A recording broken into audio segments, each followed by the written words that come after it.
Hi friends, welcome to fashion spot. இன்றைக்கி நம்ம பார்க்க போகிற டிஷ் கத்திரிக்காய் கரைச்சல். இது எப்படி பண்ணலாம் பார்க்கலாம். 3 வெங்காயம், 5 தக்காளி, 5 கத்திரிக்காய், 5 பச்சை மிளகாய். வெங்காயத்தை பெருசாகவே கட் பண்ணிக்கோங்க இந்த மாதிரி. ஏன்னா நம்ம குக்கரில் தான் வேக வைக்க போகிறோம். ஸோ அதனால் இந்த மாதிரியே கட் பண்ணிக்கோங்க. தக்காளியும் இந்த அளவுக்கு பெருசாகவே போட்டுக்கோங்க, பரவாயில்ல.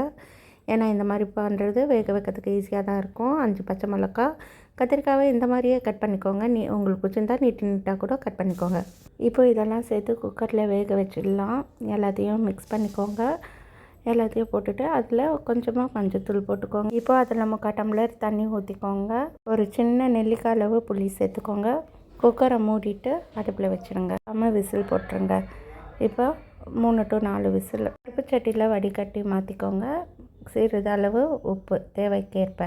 பருப்பு சட்டி இல்லைனாலும் பரவாயில்ல, அதே குக்கர்லேயும் நீங்கள் கடைஞ்சிக்கலாம். நல்லாவே கடையும். வேக வச்ச தண்ணியை இதுலேயே ஊற்றிக்கோங்க.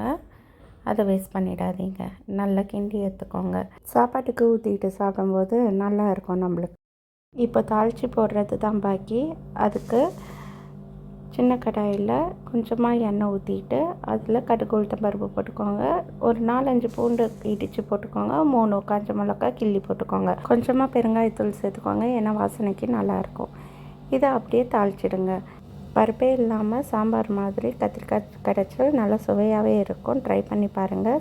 சாப்பாட்டுக்கு ரொம்ப நல்லாவே இருக்கும். இதுக்கு சைட் டிஷ் வெண்டைக்காய் ஃப்ரை, உருளைக்கிழங்கு ஃப்ரை இதெல்லாம் நல்லாவே இருக்கும். இந்த வீடியோ உங்களுக்கு பிடிச்சிருந்தால் லைக் பண்ணுங்கள், சப்ஸ்கிரைப் பண்ணுங்கள், ஷேர் பண்ணுங்கள், கமெண்ட் பண்ணுங்கள். தேங்க்யூ.